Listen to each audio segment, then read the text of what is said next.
shan sana waxaanu ku hayay qabkii Soomaalida la soo celiyay qabkii Soomaalida wuxuu ku soo dhamaaday Twitter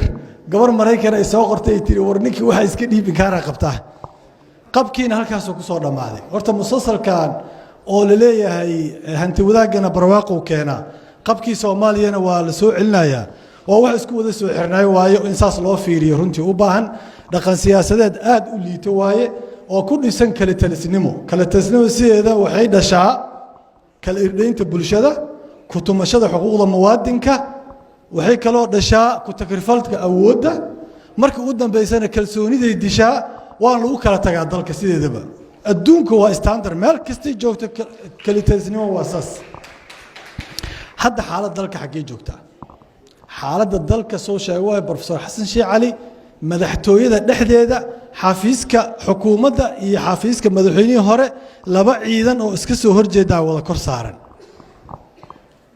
xafiiska ra'iisul wasaaraha ama xukuumadda ciidanka kor saaran ee ilaalada ka ah ee ammaanadooda soo arkay iyo kuwa meesha uu ku xareysan yahay odaga xilkiisa dhamaaday farmaajo ah waa iska soo horjeeda madaxtooyada dhexdeeda xabad la isku haystaa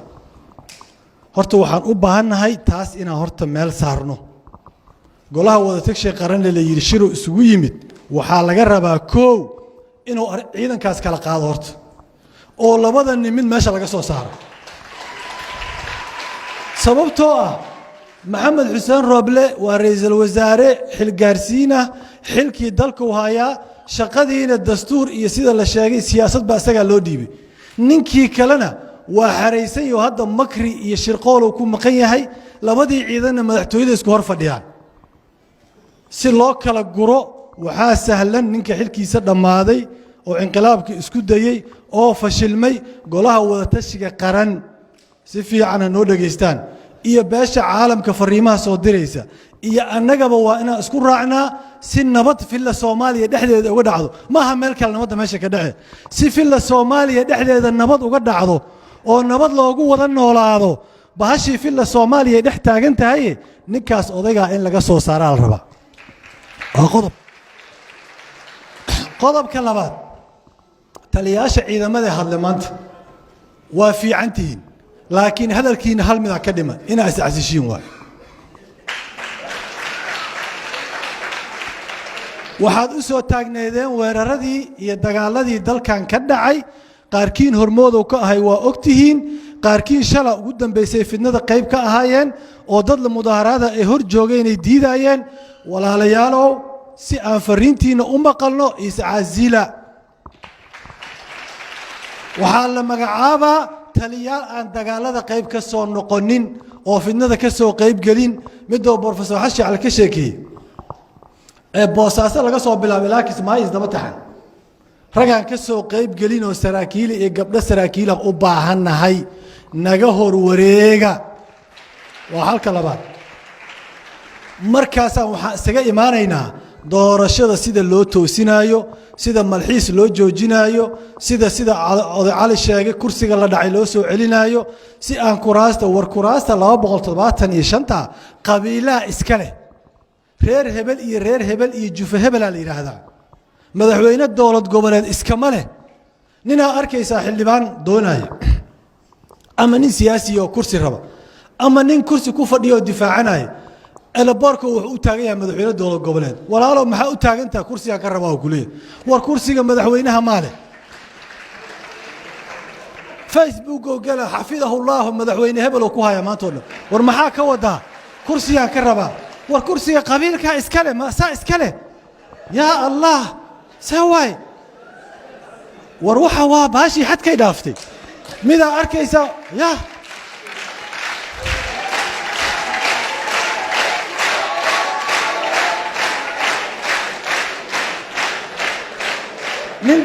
nin doctora maalin la hadlo oo PhD holder waxaan ku iri madaxweynaha dowlad goboleedka maalin kasta amaanaysid maxaa ka wada kursiga la ka rabaa hawdha oo hadda ka soo heshin shaqo ku malihi siyaasad miya farax murtiile maxuu yiri siyaasadda muufays ma ho taas politics of muufays yaa la yiraahdaa dalkaana ma anfacdo namana badbaadi karto karaamada iyo dignitiga iyo sharafta bini aadankana waa qaaday maalin nin saaxiibkay golaha wasiirada aan ka wada tirsanaa jirnaa arkay Facebook wuxuu soo geliyay farmaajo meelahaas u socda ma aqaan wasaaradda uu furaay beeraha meelaha ma aqaan nin oday weyn waa Facebook wuxuu soo geliyay sida uu madaxweynaha jidka ku maray taariikhda buwaagta lagu qori doonaa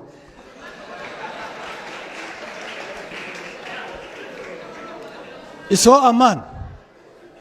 elaboorka ii istaag isoo dhaweey ya igu salli ii amaan aniga madaxweynaha dawlad goboleedkana waa ogyahay inay been tahay naftiis waa ogyahay kii kursi ka soo qaata si wax dambe elaboor tagi maayo war waxa siyaasad ma hadda waxay maray xataa wiilashan yar oo fila Soomaaliya jooga la amaana xataa si kursi looga helo war waxa siyaasad ma dadnimana maaha waxa waaye farmaajo waa inuu filla Soomaaliya soo baneeyo hadda maxaa u soo baneeyna si filla Soomaaliya nabad looga helo ilaa qoriyaha isku hor fadhiyo qoriyaha isku hor taagan filla Soomaaliya laba qoriya iska soo horjeedo waxaan u mahad celinayaa wiilasha madaxtooyada ilaaladeeda kamid ah ee geesiyaalka ah ee maalintii inqilaabka diiday taariikhda meela nooga qorantihiin waa la yaqaanaa magacyadooda hebel iyo hebel aan u naqaanaa geesiyaal ay ahaayeen waxaa kaloo ammaana ugu celinayaa ra'iisul wasaarihii waa diiday xataa maxamed xuseen roble inuu baabuurkii ku tagi jiray xafiis ku tago waa diiday waa lugay kartidaas iyo geesinimadaasna waa ku mahadsan yahay maxaa noo dhiman ninka odayga ah iska soo bixino ra'iisul wasaaraha taladii dalka maalin 14 abriil waa ogtihiin waxaan noola kaga qaaday asaga lagu wareejiyay wax lagu wareejiyay ma jirin asagana naftiisu hafray annagana waa hafarnay wax lagu wareejiyay ma jirin inaan lagu wareejin habeen 27 December aragnaba marka waxaan u baahanahay markaan odaygana in la soo baxsho oo annaga jayga nala soo dago musharaxiinta meesha degan dhinac ka soo dago ra'iisul wasaarahana awoodda loo madax baneeyo iyo talada taliyaasha ciidamadana statementigiina waa fiican yahay laakiin waxaa ka dhiman inaa idinkiisa casishiina ka dhiman madaxweynayaasha dawlad goboleedyada waa mahadsan yihiin kuwii taageeray ra'iisul wasaaraha kuwa dhuumanayo banaanka u soo baxa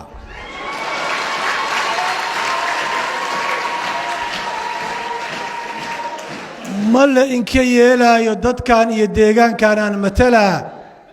wixii 27 December dhacayna waa ka aamusa ma la iska yeelaayo meel in qarisa malaha annagana ka yeeli mayno dadka magaaladan joogana ka yeeli maayaan dadka labada dawlad goboleed ka tirsan yihiin ka yeeli maayaan mana laga akhrisanaayo ra'iisul wasaaraha ku daba fayla garab istaaga danta qaranka ku jirto danta deegaanka amatashaana ku jirto danta dawladnimada Soomaaliya ku jirto adduunkiya ku daba safane manino adduunku u hiiliya idinku diidaysiin haddaad isleedihiin farmaajo nool farmaajo ma noola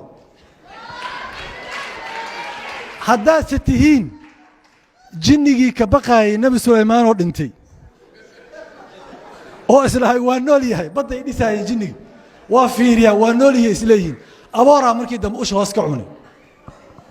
aboor jinni wuxuu tusay inuu nabi Suleymaan dhintay waxaan u baahanahay walaalahan aboorkii tusilahay farmaajo inuu dhinto maasantii wassalaamu calaykum u doona Soomaali Suudaneys Hospital daryeel daweyn iyo dhaqaatiirtii khibrad lahayd ee dibadda loo aadi jiray bartilmaameedka Soomaali Suudaneys waa badqabka bulshadeena